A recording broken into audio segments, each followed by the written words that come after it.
Bismillahirrahmanirrahim. Assalamualaikum warahmatullahi wabarakatuh. Alhamdulillahirabbil alamin. Wassalatu wassalamu ala asyrafil anbiya'i wal mursalin wa ala alihi wa sahabatihi ajma'in amma ba'du. Allahumma anfa'na bima 'allamtana wa 'allimna ma yanfa'una wa zidna ilman.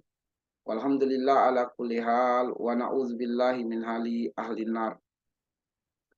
Teman-teman mahasiswa dan mahasiswi, azani Allah wa iyyakum ajmain. Alhamdulillah atas izin Allah dan perkenan dari Allah Subhanahu wa taala. Malam ini kembali kita melanjutkan pertemuan untuk mata kuliah tafsir tematik ayat sains, dan pertemuan malam ini disajikan dalam bentuk rekaman video YouTube ini.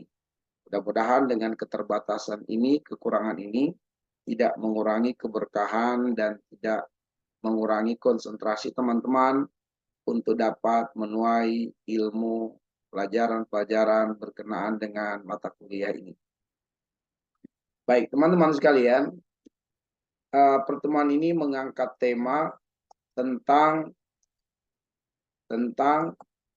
hakikatul haya fi daril fana. Ya, hakikatul haya fi daril fana. Hakikat kehidupan di negeri kehidupan yang akan berakhir ini. Hakikat kehidupan di negeri yang akan berakhir ini, yaitu di negeri dunia. Baik.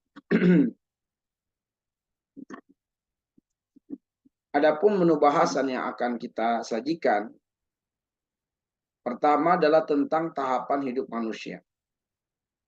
Kemudian tentang visi misi kehidupan. Selanjutnya karakter positif dan negatif, amanah dan tanggung jawab. Kemudian yang terakhir manusia yang berakal. Inilah 5 menu bahasan untuk pertemuan ini dengan materi hakikatul haya fi daril fana. Hakikat kehidupan di negeri yang akan berakhir ini, yaitu negeri dunia. Kita mulai pada menu bahasan yang pertama, tahapan hidup manusia. Berbicara tentang tahapan hidup manusia, peta perjalanan kehidupan kita dapat dilihat dari surah Al-Baqarah ayat 28. Pada ayat tersebut Allah berfirman, "Kaifa takfuruna billahi wa kuntum amwatan fa ahyakum tsumma yumitukum tsumma yuhyikum tsumma ilaihi turja'un." Bagaimana mungkin kalian ingkar kepada Allah padahal dahulunya kalian itu amwatan. Amwatan yaitu belumlah terdefinisi sebagai manusia.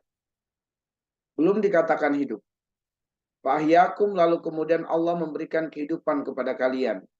Allah menghidupkan kalian, mulai kita merasakan kehidupan di alam rahim, kemudian kehidupan di alam syahada, alam dunia ini. Tsumma yumitukum, dan ternyata kehidupan di dunia ini bukanlah kehidupan yang abadi. Bukanlah kehidupan yang selama-lamanya, sebab kehidupan di dunia berakhir dengan datangnya kematian. Tsumma yuhyikum, kemudian Allah menghidupkan kalian setelah kematian. Bahwa kematian bukanlah akhir dari kehidupan, sebab setelah kematian akan ada kehidupan yang baru, yaitu Yaumul Ba'ats, hari kebangkitan, dan kita semua akan digiring di mahsyar, di tempat berkumpul. Tsumma ilaihi turja'un, lalu di sana kita akan menerima catatan amalan-amalan yang telah kita perbuat di dunia. Lalu kemudian kita akan dihisab oleh Allah, dan setelahnya kita akan menerima keputusan dari Allah Subhanahu wa taala. Kepada Allah lah kita semua akan kembali. Apakah kita kembali kepada Allah dalam keadaan ridho Allah, ataukah kita kembali dalam keadaan murka Allah? Semoga kita semua kembali kepada Allah dalam keadaan Allah meridhoi kita semua. Amin. Karena sesiapa yang diridhoi oleh Allah pasti akan mendapatkan surga. Dan sesiapa yang kembali dalam keadaan murka Allah atasnya pastilah neraka. Pastilah neraka. Baik. teman-teman sekalian, merujuk pada ayat tersebut, ya kalau kita buat peta atau gambaran kehidupan, ya seperti inilah tahapannya. Mulai dari kita berada di alam ruh, alam yang kita belumlah terdefinisi sebagai manusia, dikarenakan belum menyatu ruh dan jasad. Nanti ketika kita di alam rahim, dan ruh dimasukkan ke dalam rahim, menyatu ke dalam jasad janin, barulah terdefinisi sebagai manusia. Dan kemudian setelah mencapai waktu yang ditentukan oleh Allah untuk tumbuh berkembang janin di dalam rahim, terlahirlah manusia di alam syahada, alam penampakan, alam yang kita berada di atasnya saat ini. Dan kita akan menjalani kehidupan di alam syahada sebatas jatah hari yang telah Allah siapkan, atau sebatas jatah umur yang Allah sudah tentukan. Fa idza jaa ajaluhum la yastakhiruna sa'atan wa la yastaqdimun. Kalau datang kematian, tak bisa lagi kita menolak, tak bisa lagi kita menjauh dari kematian itu. Kematian datang dan membuat kita terpisah dengan kehidupan yang kita cintai, yang kita senangi, yang kita sedang berada di atasnya saat ini. Maka kematian akan membuat kita suka tidak suka, senang tidak senang, berpisah dengan kehidupan dunia.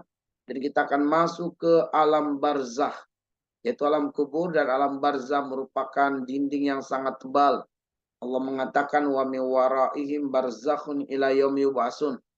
Ada dinding yang sangat tebal, yaitulah barzah. Dan siapapun yang masuk ke alam barzah nggak bakal keluar lagi, teman-teman sekalian, kecuali pada hari kebangkitan. Maka tidak ada ruh-ruh yang bergentayangan. Tidak ada ruh-ruh yang kemudian akan mendatangi rumahnya di hari ke-7, di hari ke-14, hari ke-10, hari ke-40, atau hari keberapapun. Ruh tidak akan lagi mendatangi rumah-rumahnya di dunia. Nah, setelah kemudian manusia menjalani kehidupan di alam barzah, di mana kehidupan di alam barzah hanya dua kemungkinan. Jika tidak menjadi salah satu dari taman-taman surga, pastilah alam barzah menjadi salah satu lembah dari lembah neraka. Dan semoga kita dijaga Allah, ditolong Allah, dilindungi Allah dari alam barzah yang bagaikan salah satu lembah dari lembah neraka. Kita kemudian akan dibangkitkan dalam peristiwa Yaumul Ba'si, hari kebangkitan. Kita kemudian akan digiring menuju ke mahsyar, dikumpulkan di alam mahsyar. Mahsyar artinya tempat berkumpul. Saat itu sudah tidak ada lagi gunung-gunung. Ya. Buminya menjadi rata. Dan kita akan berada di sana dari manusia pertama sampai manusia terakhir. Kemudian teman-teman sekalian, di alam mahsyar kita akan menerima catatan amalan kita. Ada yang menerimanya dengan tangan kanan dan ada yang menerimanya dengan tangan kiri. Ada yang menerimanya dengan cara dilemparkan ke belakangnya lalu diterima oleh tangan kirinya. Ya, mudah-mudahan kita semua menerima catatan amal kita di tangan melalui tangan kanan kita. Sebab siapapun yang menerima catatan amalnya dengan tangan kanannya, dia pasti masuk surga. Dijamin masuk surga, walaupun belum terjamin terbebas dari api neraka, tapi dijamin surga. Meskipun mungkin di antara mereka yang memegang catatan amalnya di tangan kanan, ada peluang untuk transit ke dalam neraka dulu. Namun kita berharap dan berdoa semoga kita semua dijamin masuk surga tanpa tersentuh api neraka. Nah, setelah kemudian kita mengalami proses penghisaban atas apa yang telah kita lakoni di kehidupan dunia, kita akhirnya mendengarkan keputusan dari Allah Subhanahu wa Ta'ala. Apakah kita mendapatkan keridoannya yang berarti kita akan ditempatkan Allah di tempat terbaik di akhirat, yaitu surga, ataukah sebaliknya kita mendapatkan murka Allah Subhanahu wa Ta'ala sehingga kita mendapatkan seburuk-buruk tempat kembali, yaitu neraka. Dan kita senantiasa memohon penjagaan dan perlindungan Allah dari seburuk-buruk tempat kembali, yaitu neraka. Nah, teman-teman sekalian, itu adalah tahapan hidup manusia berdasarkan surat Al-Baqarah ayat 28. Setelah kita mengetahui tahapan dari perjalanan hidup kita, dan kita sudah mengetahui ending dari perjalanan hidup ini, apakah surga atau neraka. Selanjutnya adalah kita menetapkan visi dan misi kehidupan. Angkat tangan, siapa di antara kita yang mau masuk neraka? Tidak usah malu-malu teman-teman sekalian. Ada? Minimal berniat. Alhamdulillah, mudah-mudahan kita semua tidak ada yang berniat untuk masuk ke dalam neraka. Ya, mudah-mudahan kita semua ditolong Allah, diselamatkan Allah dari azab api neraka. Berarti kita menginginkan akhir perjalanan hidup kita adalah surga. Maka surga harus menjadi sebuah visi. Visi di masa yang akan datang, bukan hanya visi, tapi dia harus menjadi sebuah tujuan. Namun teman-teman sekalian, kapankah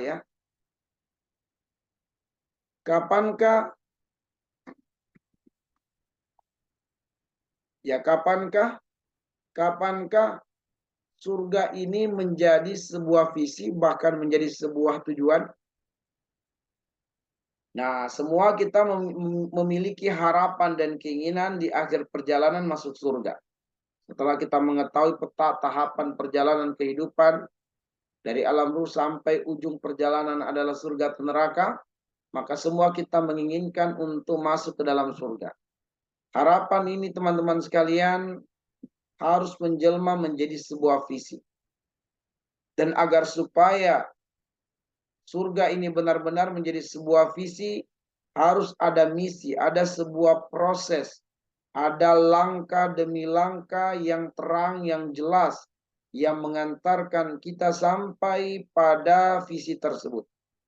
Ketika kemudian harapan telah menjelma menjadi sebuah visi, dan adanya langkah-langkah konkret, langkah-langkah yang real, yang jelas, langkah-langkah yang terukur, yang mengantarkan kita masuk ke dalam surga, pada saat itulah surga menjadi sebuah tujuan. Ya. Surga menjadi sebuah tujuan. Nah, inilah visi kita. Dan inilah misi kehidupan kita. Misi berarti sebuah proses atau langkah yang mengantarkan kita masuk ke dalam surga. Ketika kemudian prosesnya jelas, langkahnya jelas, terukur, maka itulah yang disebut dengan roja. Ya, disebut dengan roja. Ada yang disebut dengan umniyah, yaitu harapan. Umniyah teman-teman sekalian, maksudnya seringkali seseorang menginginkan masuk ke dalam surga. Tetapi proses untuk masuk ke dalam surga tidak dijalaninya dengan baik. Tidak ditapakinya dengan sungguh-sungguh. Itu disebut dengan umniyah. Harapan. Masih kosong. Belum benar-benar menjadi sebuah tujuan. Menjadi tujuan kalau benar-benar menjadi sebuah raja. Ya, raja. Yang parah lagi adalah gorur. Apa itu gorur? Gorur itu tertipu teman-teman sekalian. Dia pengen masuk surga, tapi langkahnya menjauhkannya dari surga. Itu namanya gorur. Kalau umniyah, misinya lemah, prosesnya lemah. Tidak sungguh-sungguh dia di dalam menjalani sebuah proses yang mengantarkannya masuk ke dalam surga. Sehingga belum menjadi sebuah tujuan. Ya, maka teman-teman sekalian, perjelas visi kita. Semakin terang visinya, semakin jelas visinya, maka akan semakin terukur langkah-langkah yang mesti harus ditapaki, dijalani, disabari. Oke, baik. Selanjutnya teman-teman sekalian, karakter positif dan negatif. Ya, karakter positif dan negatif. Nah, karakter positif dan negatif. Maksudnya teman-teman sekalian, karakter positif itu adalah karakter yang menunjang kita untuk kuat di dalam menapaki misi untuk sampai pada visi. Sedangkan karakter negatif adalah pilihan sadar manusia dalam kehidupan ini yang menjauhkannya dari proses langkah yang mendekatkannya pada surga. Justru karakter negatif ini akan menjauhkan dari surga. Ya. Dan jika tidak segera seseorang yang menapaki ya jalan-jalan yang menjauhkannya dari surga ini tidak segera bertobat, tidak segera kembali, maka dikhawatirkan di ujung perjalanannya dia tidak akan pernah berjumpa dengan surga dan tidak akan pernah merasakannya. Nah, pertanyaannya teman-teman sekalian, seperti apakah karakter negatif yang bisa menjauhkan seseorang dari hitah, ya, dari langkah, ya, dari proses. Karakter negatif itu yang pertama adalah takut dengan kematian. Takut dengan kematian. Di dalam surat An-Nisa ayat 78 Allah mengatakan, aina ma takunu yudrikumul mautu walau kuntum fi burujim musyayyadah. Dimanapun kalian berada, niscaya kematian akan mendatangi kalian. Walau kuntum fi burujim musyayyadah, meskipun kalian itu bersembunyi di balik benteng yang sangat kokoh. Ya. Teman-teman sekalian, sebenarnya kita semua takut dengan mati. Takut dengan mati. Tapi bagi orang yang beriman, rasa takut dengan mati itu karena kematian akan menjadikannya berhenti dari beribadah kepada Allah secara langsung. Kematian ditakutinya dikarenakan kesadaran mereka akan sedikitnya amalan mereka dan banyaknya dosa mereka. Ya, karena itulah ketika kematian mendekati kehidupan mereka, mereka memiliki rojak yang semakin besar kepada Allah. Mereka memiliki roja untuk mendapatkan ampunan dari Allah atas dosanya dan dilipat gandakan pahala dan amal solehnya. Orang beriman. Sedangkan orang-orang yang tidak beriman kepada Allah, ketika mereka takut dengan kematian, bukan membuat mereka semakin dekat dengan Allah, lalu menghadirkan atau menumbuhkan roja di dalam hatinya untuk mendapatkan ampunan Allah. Tapi ketakutannya terhadap kematian menjadikan mereka mencari cara-cara yang bisa menolongnya dari kematian, meskipun cara-cara itu adalah cara-cara yang bertentangan dengan syariat Allah. Ada yang mendatangi dukun, ada yang meminta bantuan jin, dan seterusnya. Maka semua ini adalah karakter negatif yang akan menjauhkan seseorang dari jalan yang benar, jalan yang lurus, jalan menuju Allah Subhanahu wa taala, masuk ke dalam surga. Yaitu ketika seseorang takut dengan kematian yang tidak menjadikannya semakin dekat dengan Allah, malah membuatnya semakin jauh dari jalan ketaatan kepada Allah Subhanahu wa taala. Kemudian di dalam surat Hud ayat 9 yang juga menunjukkan karakter negatif yang menjauhkan pemiliknya dari jalan ketaatan adalah pesimis atau pikiran rendah. Allah berfirman, wala in azabnal insana minna rahmatan tsumma naza'naha minhu innahu layausun kafur. Dan sekiranya kami rasakan kepada manusia itu dari sisi kami kebaikan, yaitu kesenangan, tsumma naza'naha minhu, lalu kami cabut kesenangan itu darinya, innahu layausun kafur, pastilah manusia akan kecewa kepada Allah, tidak ridho dengan ketentuan Allah itu, dan mereka tidak mau berterima kasih kepada Allah Subhanahu wa taala atas nikmat-nikmat yang sudah mereka rasakan sebelumnya. Inilah orang yang berjiwa inferior, jiwa rendah. Orang-orang yang menyembah Allah tidak tulus, tidak sepenuh hati. Dia menyembah Allah hanya karena mendapati Allah mengabulkan keinginan-keinginan dunianya saja. Sehingga tatkala Allah tidak mengabulkan keinginan dunianya atau Allah mencabut sebagian dari nikmat dunianya, dia kecewa kepada Allah sebagai bentuk ketidakridoannya terhadap apa yang ditakdirkan oleh Allah Subhanahu wa taala itu. Maka inilah karakter negatif, yaitu bersuudzon dengan Allah Subhanahu wa taala dikarenakan cara berpikir dia yang sangat rendah, sangat inferior. Kemudian di dalam surat Al-Isra ayat 11 tergesa-gesa manusia itu. Wa yad'ul insanu bisyarri du'aahu bil khairi wa kana al insanu ajula. Jadi di antara manusia itu ada yang berdoa untuk dilanggengkan aksi-aksi kejahatan atau keburukan yang dilakukannya. Sebagaimana dia berdoa untuk suksesnya urusan-urusan kebaikan yang sedang dijalaninya. Ya, itu karena manusia tergesa-gesa. Bahwa di antara manusia ada yang berdoa untuk dimudahkan urusan-urusan kejahatan. Dia mau korupsi dan harus bertanda tangan, dia baca nama Allah, Bismillah. Setelah korupsi dia berdoa, semoga kasusnya ini ditutup.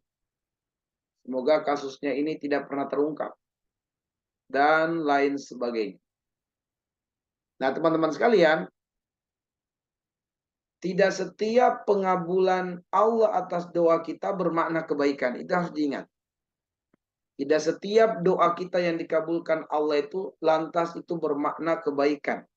Boleh jadi pengabulan atas doa kita bermakna istidraj. Iblis laknatullah alaih berdoa kepada Allah supaya umurnya dipanjangkan. Pertanyaan saya, apakah doa iblis ini dikabulkan Allah? Dikabulkan. Tapi apakah pengabulan Allah atas doa iblis berupa umur yang panjang adalah anugerah dari Allah, kebaikan dari Allah, rahmat dari Allah untuk iblis, atau itu adalah istidraj? Jawaban yang benar itu adalah istidraj.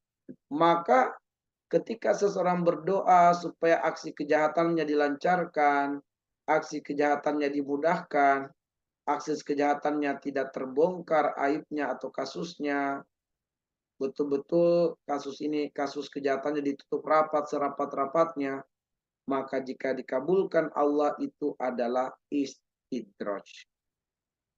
Istidraj. Kemudian manusia itu suka berdebat, teman-teman sekalian. Dalam surat Al-Kahfi 54, walaqad sarrafna fi hadzal qur'ani lin-nasi min kulli masalin wa kana al-insanu aktsara syai'in jadala. Ya, dan sungguh kami mengulang-ulang di dalam Al-Qur'an ini bagi manusia min kulli masalin. Banyak sekali perumpamaan dari Allah, permisalan dari Allah. Wa kana al-insanu aktsara syai'in jadala, tetapi kebanyakan manusia itu ya terhadap syariat Allah itu suka diperdebatkan sebagai upaya untuk menolak syariat Allah, diperdebatkan syariat Allah, dipermasalahkan syariat Allah Subhanahu wa taala. Allah melarang pernikahan beda agama, ya, wanita muslimah haram dinikahi oleh laki-laki kafir. Haram dinikahi oleh laki-laki kafir. Tapi kemudian ada di antara orang yang hatinya berpenyakit mengatakan bahwa pelarangan itu dikaitkan dengan konteks di zaman itu, di zaman ayat turun. Bahwa di zaman itu jumlah kaum muslimin sedikit, jumlah muslimah itu sedikit. Sehingga untuk memperbanyak keturunan dari kalangan kaum muslimin, ya kaum muslimin harus menikah dengan sesama kaum muslimin. Tidak boleh menikah dengan kafirin. Nah, tapi karena sekarang ini menurutnya zaman sudah berubah, umat Islam sudah banyak, negeri Indonesia negeri yang majemuk, hidup di dalamnya beberapa agama, maka ayat-ayat tersebut sudah tidak relevan dengan zaman. Ini perkataan sebagian orang yang berpenyakit di dalam hatinya, teman-teman sekalian. Tapi setidaknya orang-orang seperti ini adalah contoh atau konkret dari apa yang Allah kabarkan kepada kita, bahwa manusia itu ya suka berdebat, ya manusia suka berdebat, ya suka mendebat ayat-ayat Allah Subhanahu wa taala. Ya baik. Kemudian manusia amat zalim dan amat bodoh, teman-teman sekalian, ketika Allah menawarkan amanah kepada 3 makhluk besar, langit, bumi, gunung. Fabaina ayyahmilnah washfaqna minha. 3 gunung itu menolak untuk mengambil amanah karena rasa takut mereka kalau amanah tidak mampu mereka jalankan. Wa hamalahal insan, diambil oleh manusia. Adam alaihissalam yang mewakili manusia kala itu bertanya kepada Allah, wa ma fiha, apa konsekuensinya ya Allah kalau amanah itu saya ambil? Allah kabarkan, lain ahsanta juzita wa in asata ukibta. Kalau kamu ambil amanah dan menjalankannya dengan sebaik-baiknya, engkau akan dimuliakan Allah, ditinggikan derajatnya. Wa inasata ukipta, tapi manakala amanah kamu ambil, lalu kamu sia-siakan amanah, kamu anggap remeh amanah, kamu tinggalkan amanah, uzibta, engkau akan diazab oleh Allah Subhanahu wa taala. Kau akan diazab oleh Allah. Innahu kana zoluman jahula. Maka amanah diambil oleh manusia dan adalah manusia, kata Allah, zolim dan jahil. Bahwa seringkali amanah itu dilalaikan, diabaikan, ditinggalkan oleh manusia karena dua perangai ini. Zolim dan bodoh. Ya, zolim dan bodoh. Kemudian di surat Al-Ma'arij ayat 19 sampai 21, manusia itu suka berkeluh kesah dan bakhil.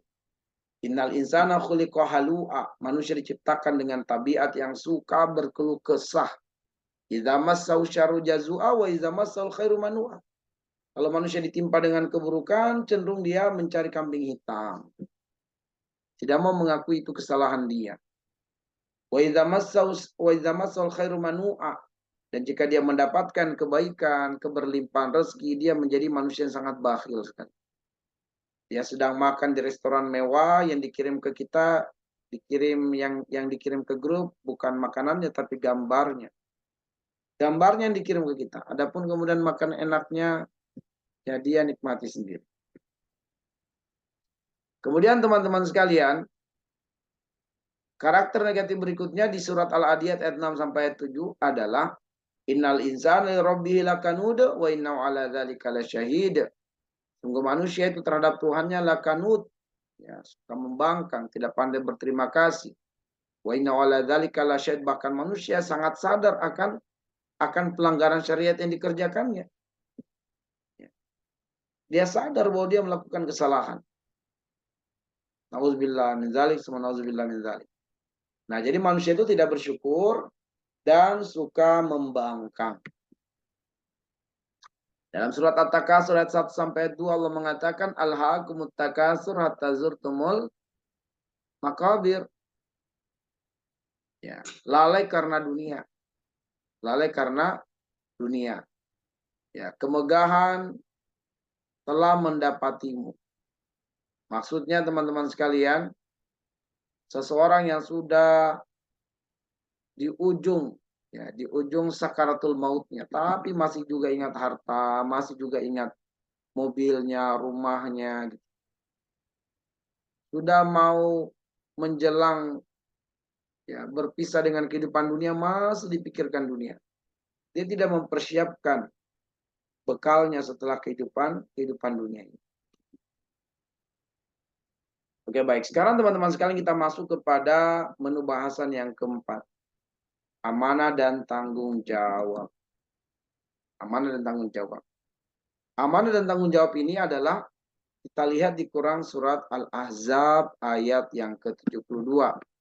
Di mana Allah Subhanahu wa taala berfirman, "Inna sesungguhnya kami aradna menawarkan al-amanah yaitu amanah alas samawati wal ard kepada langit dan kepada bumi wal jibal dan gunung-gunung.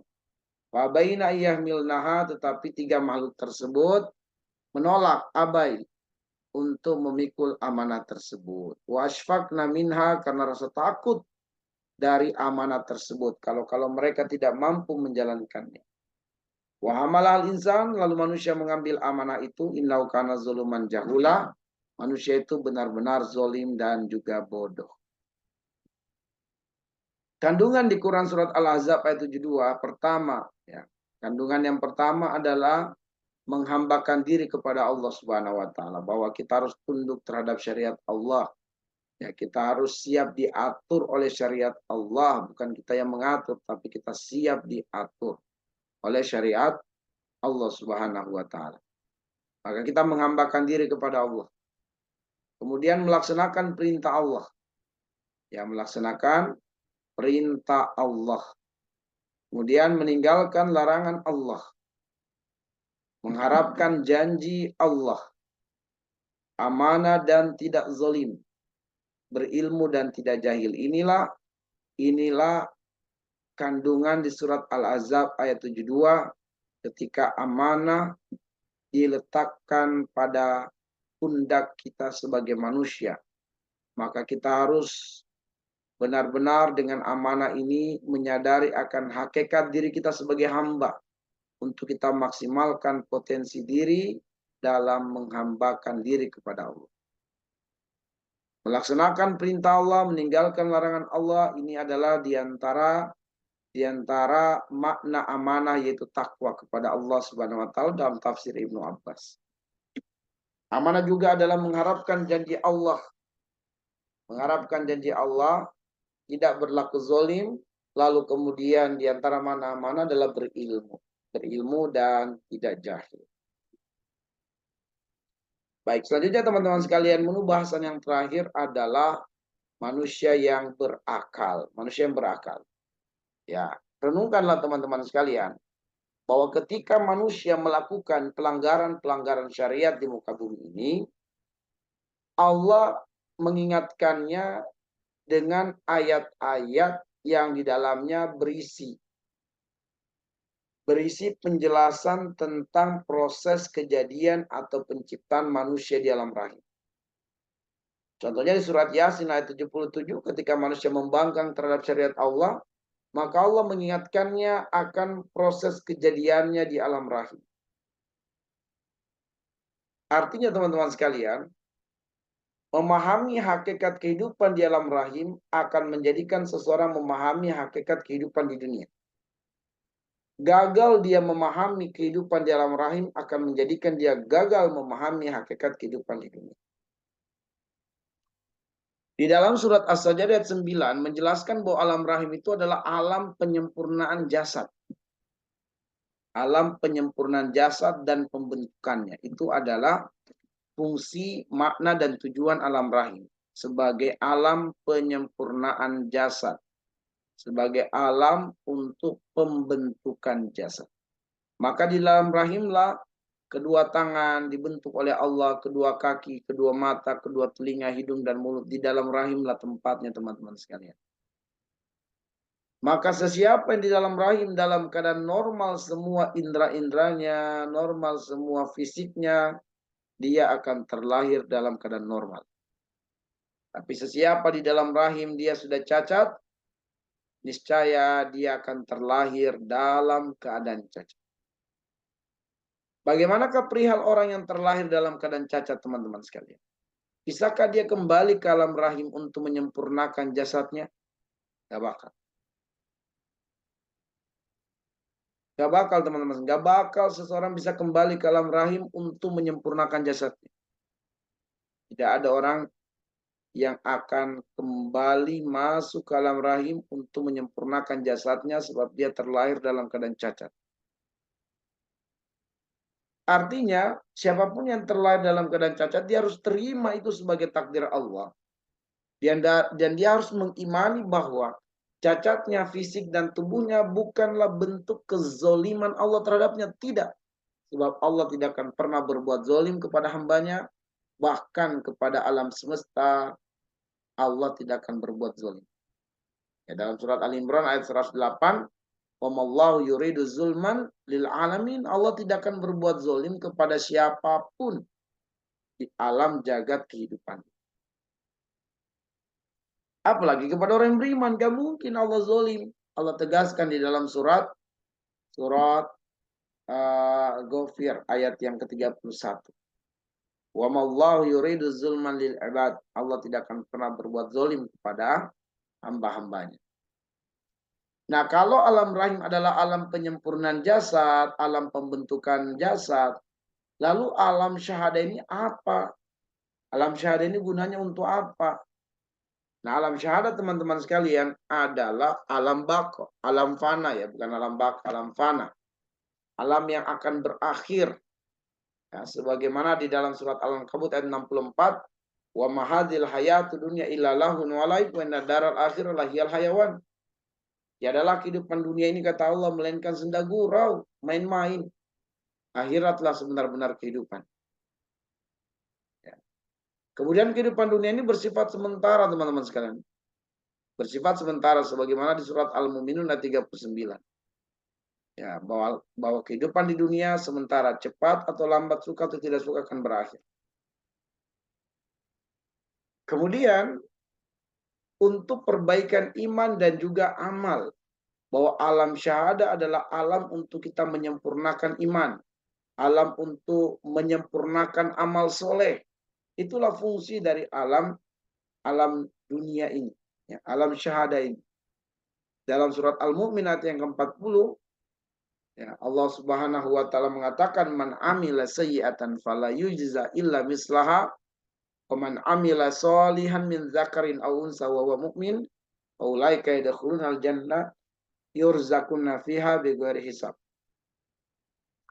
Nah, teman-teman sekalian, bahwa alam dunia ini adalah alam untuk kita menjadi pribadi-pribadi yang beriman kepada Allah dan beramal soleh. Itulah tujuan alam syahada ini. Di dunia inilah tempatnya iman dan amal soleh disempurnakan oleh Allah. Di dunia inilah tempatnya kita berbekal dengan sebaik-baik bekal, yaitu takwa kepada Allah di dunia.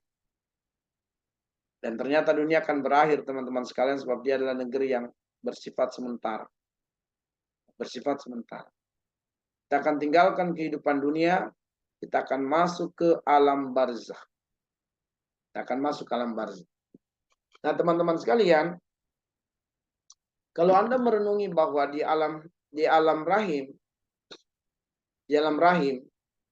andaikan janin sudah dapat berpikir nalar atau kritis, lalu kemudian dia bertanya, ya Allah, untuk apakah tangan, untuk apakah kaki, untuk apakah mata, untuk apakah penglihatan, untuk apa ini diciptakan? Aku tidak membutuhkannya.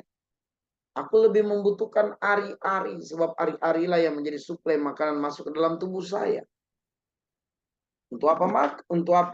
Untuk apa kedua telinga? Sekilas teman-teman sekalian, apa yang dikeluhkan oleh janin dalam rahim itu tidak sepenuhnya keliru. Sebab memang di dalam rahim dia tidak butuh mata. Dia tidak butuh pendengaran, tidak butuh kedua tangan, tidak butuh kedua kaki. Dia hanya butuh ari-ari. Sebagai jalan makanan bisa tersuplai ke dalam tubuh janin. Tapi teman-teman sekalian, karena keterbatasan waktu hidup di alam rahim, sehingga cepat atau lambat dia akan meninggalkan alam rahim dan masuk ke alam syahadah, alam dunia. Di alam syahadalah dia baru tersadarkan betapa pentingnya kedua tangan, betapa pentingnya kedua kaki, kedua mata, kedua telinga, di mana di alam rahim adalah proses penyempurnaan fungsi-fungsinya. Sehingga begitu dia keluar dari rahim telah siap untuk digunakan indera-indera tersebut. Ya. Sedangkan orang yang terlahir cacat nggak bakal bisa kembali lagi ke alam rahim, teman-teman sekalian, untuk menyempurnakan fisiknya. Nah, tadi kita paham bahwa alam dunia ini, alam syahadah ini adalah alam penyempurnaan iman amal soleh. Mungkin orang yang berpikir nalar akan berkata, untuk apa sih kita hidup di dunia ini sholat? Untuk apa kita hidup di dunia ini belajar ngaji? Bukankah kita butuh makan, butuh tempat tinggal? Kenapa uang gak nyuruh saja kita kumpul harta banyak-banyak, bangun rumah gede-gede? Untuk apa kemudian kita sholat, belajar Quran, ngaji, haji, umroh, buang-buang harta, buang-buang waktu, buang-buang tenaga, buang-buang pikiran?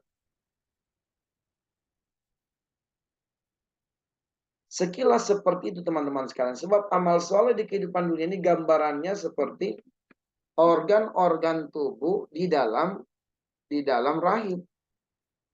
Kelihatan belum ada fungsinya, tapi nanti kehidupan di dunia baru terlihat fungsinya.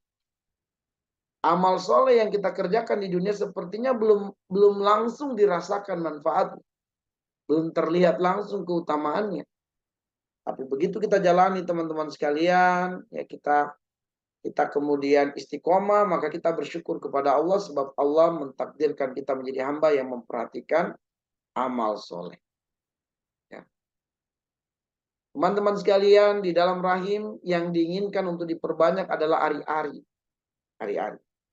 Tapi ketika seseorang dikeluarkan dari rahim ibunya, apa yang pertama kali dipisahkan dari kehidupan sang ibu? Ari-ari. Ari-arilah yang pertama kali akan dipisahkan, diputuskan dari kehidupan dengan sang ibu. Nah, teman-teman sekalian, ketika seseorang yang cinta dengan dunia dan meninggalkan amal soleh datang kematian padanya, maka sesuatu yang dahulunya dipertanyakan untuk apa, justru itulah yang sangat dibutuhkannya di kehidupan setelah kehidupan dunia. Dan sesuatu yang dipertanyakan untuk apa sholat, untuk apa puasa, untuk apa mengaji, justru itulah yang sangat-sangat dibutuhkannya ketika nanti dia meninggalkan alam syahada ini, menuju ke alam barzah. Nah, di alam barzah teman-teman sekalian itu nggak ada yang bisa bangkit lagi. Nggak ada yang bisa bangkit lagi. Karena di surat Al-Mu'minun ayat 100, wa min waraihim barzakhun ila yaumi wasun. Ada dinding yang sangat tebal sehingga siapapun yang telah masuk ke alam barzah nggak bisa keluar lagi. Maka mereka-mereka yang cacat iman, cacat amal solehnya teman-teman sekalian, tidak akan pernah lagi bisa kembali ke alam dunia untuk menyempurnakan iman amal solehnya. Nggak bakal lagi. Allah mengatakan, walau tara idhil mujrimuna nakisu ru'usihim inda rabbihim Rabbana absarna wa sami'na farji'na na'mal salihah inna muqinun. Nah, ini semua adalah permintaannya para penghuni kubur. Mereka minta dan bermohon kepada Allah agar diberikan kesempatan hidup di dunia kembali. Untuk apa? Untuk dia beriman, beramal soleh. Dia meronta-ronta memohon kepada Allah, Rabbana, ya Tuhan kami, absorna, kini kami telah menyaksikan. Betul, ada siksa yang akan menimpa orang-orang yang dilempar ke dalam api. Wasamina, dan kami dengarkan jeritan-jeritan kepedihan. Farji'na, keluarkan kami dari alam barzah. Keluarkan kami dari siksaan, kembalikan kami ke dunia untuk beramal soleh. Kami akan beriman dengan sebenar-benarnya iman. Pertanyaannya teman-teman, adakah orang yang lahir kembali ke alam rahim? Begitu pula tidak ada orang yang meninggal akan bangkit kembali di dunia ini, pulang ke rumahnya, lalu kemudian dia memperbaiki amal soleh. Enggak ada. Kesempatan beramal soleh sudah tidak ada lagi. Maka teman-teman sekalian, di dunia kita memiliki peluang untuk beramal soleh, tapi nyaris kita tidak melakukannya. Sedangkan di kubur kita sudah tidak berpeluang beramal soleh, tapi kita sangat ingin melakukannya. Maka datangkanlah penyesalan itu di depan, sehingga penyesalan menjadi kesadaran. Dan jangan kesadaran dimunculkan di akhir atau di belakang, sebab itulah yang disebut dengan penyesalan. Mudah-mudahan kita semua teman-teman sekalian diberikan taufik oleh Allah memaksimalkan potensi hidup di dunia dalam iman dan dalam amal soleh. Semoga kita tidak meninggalkan dunia kecuali iman amal soleh kita telah diridhoi oleh Allah Subhanahu wa taala. Dan mudah-mudahan kita semua dimasukkan oleh Allah ke dalam surganya. Baik teman-teman sekalian, orang yang berakal adalah sebagaimana penyabdaan dari Nabi, Al-Qayyisu man dana nafsahu wa amila lima badal maut. Orang yang paling cerdas adalah orang yang menundukkan hawa nafsunya dan mempersiapkan bekal terbaiknya berupa amal soleh sebelum kematian datang pada dirinya. Maka jadilah mahasiswa dan mahasiswi yang cerdas. Ya, jangan menjadi mahasiswa dan mahasiswi yang bodoh. Tapi jadilah mahasiswa dan mahasiswi yang cerdas dengan mempersiapkan bekal terbaik sebelum datang kematian. Baik teman-teman sekalian, inilah yang bisa saya sampaikan pada kesempatan di pertemuan yang keberapa ini ya? Yang keempat atau yang kelima? Yang keempat ya. Mudah-mudahan kita semua dalam keadaan sehat walafiat dan dalam penjagaan Allah. Setelah teman-teman menonton video ini, rekaman ini dari awal sampai akhir, maka Anda buat chat di kolom komentar YouTube ini ya. Anda ketikkan nama Anda, NPM Anda, dan ketikkan Alhamdulillah saya telah menonton rekaman ini dari awal sampai akhir. Saya telah mengikuti materi ini dari awal sampai dengan akhir. Ya, itu aja. Ingat teman-teman sekalian, al-muslim la yakzib, seorang muslim tidak berdusta. Setelah Anda mengisi atau berkomentar di kolom komentar, Anda juga tetap diwajibkan untuk absen secara online. Maka saya minta malam ini juga teman-teman semuanya absen secara online. Batas waktunya adalah mulai pada Isya sampai jam 12 malam ya. Waktu untuk presensi kehadiran Anda pada malam ini sebagai pengganti perkuliahan di sore hari kemarin. Oke teman-teman sekalian, dan tolong berikan dukungan kepada channel dakwah ini ya, RDK Channel, dengan tekan tombol subscribe ya. Oke, assalamualaikum warahmatullahi wabarakatuh. Nasallallahu ayyaja'alana minalladzina yastami'una al-qawla wa yattabi'una ahsana. Subhanakallahumma bihamdika asyhadu an la ilaha illa anta astaghfiruka wa atubu ilaik. Assalamualaikum warahmatullahi wabarakatuh.